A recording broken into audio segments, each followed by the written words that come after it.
پناہ مانگتا ہوں میں اللہ کی شیطان مردود سے۔ شروع اللہ کا نام لے کر جو بڑا مہربان نہایت رحم کرنے والا ہے۔ قاف ہا یا عین صاد۔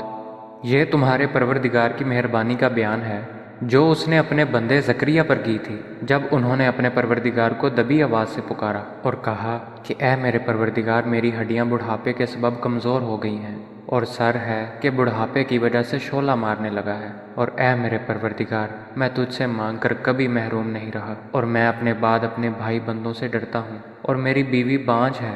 تو مجھے اپنے پاس سے ایک وارث عطا فرما جو میری اور اولاد یعقوب کی میراث کا مالک ہو، اور اے میرے پروردگار، اس کو ایک پسندیدہ انسان بنائیو۔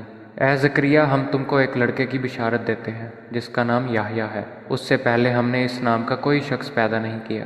انہوں نے کہا، پروردگار، میرے ہاں کس طرح لڑکا ہوگا جبکہ میری بیوی بانجھ ہے اور میں بڑھاپے کی انتہا کو پہنچ گیا ہوں؟ حکم ہوا کہ اسی طرح ہوگا۔ تمہارے پروردگار نے فرمایا ہے کہ مجھے یہ آسان ہے، اور میں پہلے تم کو بھی تو پیدا کر چکا ہوں اور تم کچھ چیز نہ تھے۔ کہا کہ پروردگار، میرے لیے کوئی نشانی مقرر فرما۔ فرمایا، نشانی یہ ہے کہ تم صحیح و سالم ہو کر 3 دن لوگوں سے بات نہ کر سکو گے۔ پھر وہ عبادت کے حجرے سے نکل کر اپنی قوم کے پاس آئے تو ان سے اشارے سے کہا کہ صبح و شام خدا کو یاد کرتے رہو۔ اے یحییٰ، ہماری کتاب کو زور سے پکڑے رہو، اور ہم نے ان کو لڑکپن میں دانائی عطا فرمائی تھی، اور اپنے پاس سے شفقت اور پاکیزگی دی تھی، اور پرہیزگار تھے، اور ماں باپ کے ساتھ نیکی کرنے والے تھے، اور سرکش اور نافرمان نہیں تھے۔ اور جس دن وہ پیدا ہوئے اور جس دن وفات پائیں گے اور جس دن زندہ کر کے اٹھائے جائیں گے، ان پر سلام اور رحمت ہے۔ اور اے محمد صلی اللہ علیہ وآلہ وسلم، اس کتاب میں مریم کا حال بیان کرو۔ جب وہ اپنے لوگوں سے الگ ہو کر مشرق کی طرف چلی گئیں تو انہوں نے ان کی طرف سے پردہ کر لیا۔ اس وقت ہم نے ان کی طرف اپنا فرشتہ بھیجا تو ان کے سامنے ٹھیک آدمی کی شکل بن گیا۔ مریم بولی کہ اگر تم پرہیزگار ہو تو میں تم سے خدا کی پناہ مانگتی ہوں۔ انہوں نے کہا کہ میں تو تمہارے پروردگار کا بھیجا ہوا یعنی فرشتہ ہوں، اور اس لیے آیا ہوں کہ تمہیں پاکیزہ لڑکا بخشوں۔ مریم نے کہا کہ میرے ہاں لڑکا کیوں کر ہوگا؟ مجھے کسی بشر نے چھوا تک نہیں، اور میں بدکار بھی نہیں ہوں۔ فرشتے نے کہا کہ یوں ہی ہوگا، تمہارے پروردگار نے فرمایا کہ یہ مجھے آسان ہے، اور میں اسے اسی طریق پر پیدا کروں گا تاکہ اس کو لوگوں کے لیے اپنی طرف سے نشانی اور ذریعہ رحمت اور مہربانی بناؤں، اور یہ کام مقرر ہو چکا ہے۔ تو وہ اس بچے کے ساتھ حاملہ ہو گئیں اور اسے لے کر ایک دور جگہ چلی گئیں۔ پھر زچگی کی تکلیف نے اسے ایک کھجور کے درخت کے نیچے پہنچا دیا۔ وہ کہنے لگیں کہ کاش میں اس سے پہلے مر چکتی اور بھولی بصری ہو گئی ہوتی۔ اس وقت ان کے نیچے کی جانب سے فرشتے نے ان کو آواز دی کہ غمناک نہ ہو، تمہارے پروردگار نے تمہارے نیچے ایک چشمہ جاری کر دیا ہے، اور کھجور کے تنے کو پکڑ کر اپنی طرف بلاؤ، تم پر تازہ تازہ کھجوریں جھڑ پڑیں گی، تو کھاؤ اور پیو اور آنکھیں ٹھنڈی کرو۔ اگر تم کسی آدمی کو دیکھو تو کہنا کہ میں نے خدا کے لیے روزے کی منت مانی، تو آج میں کسی آدمی سے ہرگز کلام نہیں کروں گی۔ پھر وہ اس بچے کو اٹھا کر اپنی قوم کے لوگوں کے پاس لے آئیں۔ وہ کہنے لگے کہ مریم، یہ تو نے برا کام کیا۔ اے ہارون کی بہن، نہ تو تیرا باپ ہی بد اتوار آدمی تھا اور نہ تیری ماں ہی بدکار تھی۔ تو مریم نے اس لڑکے کی طرف اشارہ کیا۔ وہ بولے کہ ہم اس سے کہ گود کا بچہ ہے کیوں کر بات کریں؟ بچے نے کہا کہ میں خدا کا بندہ ہوں، اس نے مجھے کتاب دی ہے اور نبی بنایا ہے، اور میں جہاں ہوں اور جس حال میں ہوں مجھے صاحب برکت کیا ہے، اور جب تک زندہ ہوں مجھ کو نماز اور زکوٰۃ کا ارشاد فرمایا ہے، اور مجھے اپنی ماں کے ساتھ نیک سلوک کرنے والا بنایا ہے، اور سرکش و بدبخت نہیں بنایا۔ اور جس دن میں پیدا ہوا اور جس دن مروں گا اور جس دن زندہ کر کے اٹھایا جاؤں گا، مجھ پر سلام و رحمت ہے۔ یہ مریم کے بیٹے عیسیٰ ہیں، اور یہ سچی بات ہے جس میں لوگ شک کرتے ہیں۔ خدا کو سزاوار نہیں کہ کسی کو بیٹا بنائے۔ وہ پاک ہے، جب کسی چیز کا ارادہ کرتا ہے تو اسے یہی کہتا ہے کہ ہو جا، تو وہ ہو جاتی ہے۔ اور بے شک خدا ہی میرا اور تمہارا پروردگار ہے، تو اسی کی عبادت کرو، یہی سیدھا رستہ ہے۔ پھر اہل کتاب کے فرقوں نے باہم اختلاف کیا، سو جو لوگ کافر ہوئے ہیں ان کو بڑے دن یعنی قیامت کے روز حاضر ہونے سے خرابی ہے۔ وہ جس دن ہمارے سامنے آئیں گے کیسے سننے والے اور کیسے دیکھنے والے ہوں گے، مگر ظالم آج صریح گمراہی میں ہیں۔ اور ان کو حسرت و افسوس کے دن سے ڈراؤ جب بات فیصل کر دی جائے گی، اور وہ غفلت میں پڑے ہوئے ہیں اور ایمان نہیں لاتے۔ ہم ہی زمین کے اور جو لوگ اس پر بستے ہیں ان کے وارث ہیں، اور ہماری ہی طرف ان کو لوٹنا ہوگا۔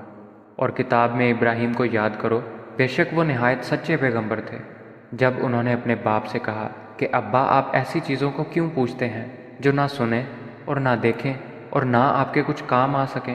ابا جان، مجھے ایسا علم ملا ہے جو آپ کو نہیں ملا ہے، تو میرے ساتھ ہو جائیے، میں آپ کو سیدھی راہ پر چلا دوں گا۔ ابا جان، آپ شیطان کی بندگی نہ کریں، بے شک شیطان رحمان کا نافرمان ہے۔ ابا جان، مجھے ڈر لگتا ہے کہ آپ کو خدا کا عذاب آ پکڑے اور آپ شیطان کے ساتھی ہو جائیں۔ اس نے کہا، ابراہیم، کیا تو میرے معبودوں سے برگزشتہ ہے؟ اگر تو باز نہ آئے گا تو میں تجھے سنسار کر دوں گا اور تو ہمیشہ کے لیے مجھ سے دور ہو جا۔ ابراہیم نے سلام علیکہ کہا اور کہا کہ میں آپ کے لیے اپنے پروردگار سے بخشش مانگوں گا، بے شک وہ مجھ پر نہایت مہربان ہے، اور میں آپ لوگوں سے اور جن کو آپ خدا کے سوا پکارا کرتے ہیں ان سے کنارہ کرتا ہوں اور اپنے پروردگار ہی کو پکاروں گا۔ امید ہے کہ میں اپنے پروردگار کو پکار کر محروم نہیں رہوں گا۔ اور جب ابراہیم ان لوگوں سے اور جن کی وہ خدا کے سوا پرستش کرتے تھے ان سے الگ ہو گئے تو ہم نے ان کو اسحاق اور یعقوب جیسی اولاد بخشی اور سب کو پیغمبر بنایا، اور ان کو اپنی رحمت سے بہت سی چیزیں عنایت کیں اور ان کا ذکر جمیل بلند کیا۔ اور کتاب میں موسیٰ کا بھی ذکر کرو، بے شک وہ ہمارے برگزیدہ اور پیغمبر مرسل تھے، اور ہم نے ان کو طور کی داہنی جانب پکارا اور باتیں کرنے کے لیے نزدیک بلایا، اور اپنی مہربانی سے ان کو ان کا بھائی ہارون پیغمبر عطا کیا۔ اور کتاب میں اسماعیل کا بھی ذکر کرو، وہ وعدے کے سچے اور ہمارے بھیجے ہوئے نبی تھے، اور اپنے گھر والوں کو نماز اور زکوٰۃ کا حکم کرتے تھے، اور اپنے پروردگار کے ہاں پسندیدہ اور برگزیدہ تھے۔ اور کتاب میں ادریس کا بھی ذکر کرو، وہ بھی نہایت سچے نبی تھے، اور ہم نے ان کو اونچی جگہ اٹھا لیا تھا۔ یہ وہ لوگ ہیں جن پر خدا نے اپنے پیغمبروں میں سے فضل کیا، یعنی اولاد آدم میں سے، اور ان لوگوں میں سے جن کو نوح کے ساتھ کشتی میں سوار کیا، اور ابراہیم اور یعقوب کی اولاد میں سے، اور ان لوگوں میں سے جن کو ہم نے ہدایت دی اور برگزیدہ کیا۔ جب ان کے سامنے ہماری آیتیں پڑھی جاتی تھیں تو سجدے میں گر پڑتے اور روتے رہتے تھے۔ پھر ان کے بعد چند ناخلف ان کے جانشین ہوئے جنہوں نے نماز کو چھوڑ دیا، گویا اسے کھو دیا، اور خواہشات نفسانی کے پیچھے لگ گئے، سو عنقریب ان کو گمراہی کی سزا ملے گی۔ ہاں، جس نے توبہ کی اور ایمان لایا اور عمل نیک کیے، وہ لوگ بہشت میں داخل ہوں گے اور ان کا ذرا نقصان نہ کیا جائے گا، یعنی بہشت جاودانی سے جس کا خدا نے اپنے بندوں سے وعدہ کیا ہے اور جو ان کی آنکھوں سے پوشیدہ ہے۔ بے شک اس کا وعدہ نیکوکاروں کے سامنے آنے والا ہے، وہ اس میں سلام کے سوا کوئی بیہودہ کلام نہ سنیں گے، اور ان کے لیے صبح و شام کا کھانا تیار ہوگا۔ یہی وہ جنت ہے جس کا ہم اپنے بندوں میں سے ایسے شخص کو وارث بنائیں گے جو پرہیزگار ہوگا۔ اور فرشتوں نے پیغمبر کو جواب دیا کہ ہم تمہارے پروردگار کے حکم کے سوا نہیں اتر سکتے، جو کچھ ہمارے آگے ہے اور پیچھے ہے اور جو ان کے درمیان ہے سب اسی کا ہے، اور تمہارا پروردگار بھولنے والا نہیں، یعنی آسمان اور زمین کا اور جو ان کے درمیان ہے سب کا پروردگار ہے، تو اسی کی عبادت کرو اور اسی کی عبادت پر ثابت قدم رہو۔ بھلا تم کوئی اس کا ہم نام جانتے ہو؟ اور انسان کہتا ہے کہ جب میں مر جاؤں گا تو کیا زندہ کر کے نکالا جاؤں گا؟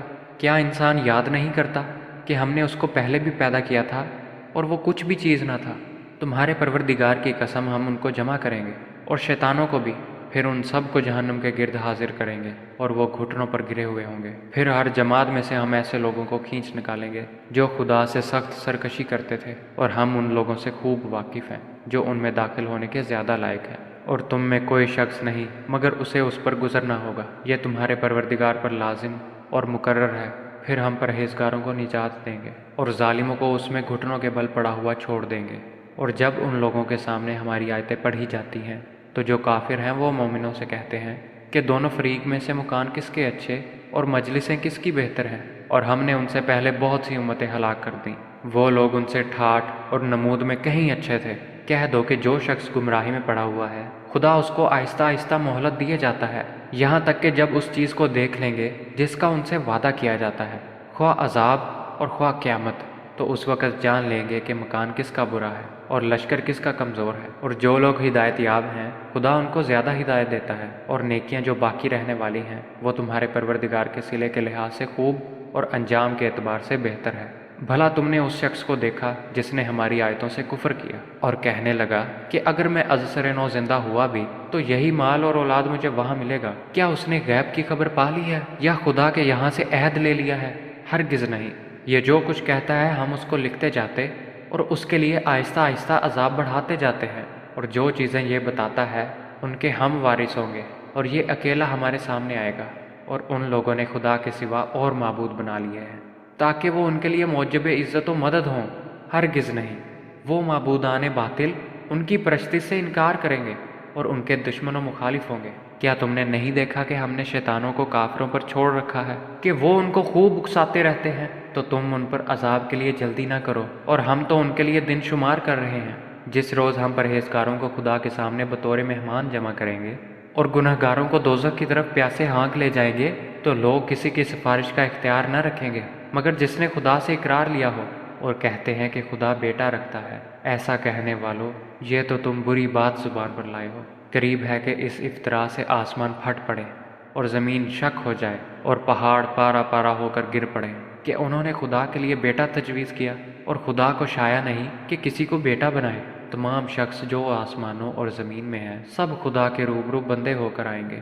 اس نے ان سب کو اپنے علم سے گھیر رکھا اور ایک ایک کو شمار کر رکھا ہے، اور سب قیامت کے دن اس کے سامنے اکیلے اکیلے حاضر ہوں گے۔ اور جو لوگ ایمان لائے اور عمل نیک کیے، خدا ان کی محبت مخلوق کے دلوں میں پیدا کر دے گا۔ اے پیغمبر، ہم نے یہ قرآن تمہاری زبان میں آسان نازل کیا ہے تاکہ تم اس سے پرہیزگاروں کو خوشخبری پہنچا دو اور جھگڑالوؤں کو ڈر سنا دو، اور ہم نے اس سے پہلے بہت سے گروہوں کو ہلاک کر دیا۔ بھلا تم ان میں سے کسی کو دیکھتے ہو یا کہیں ان کی بھنک سنتے ہو؟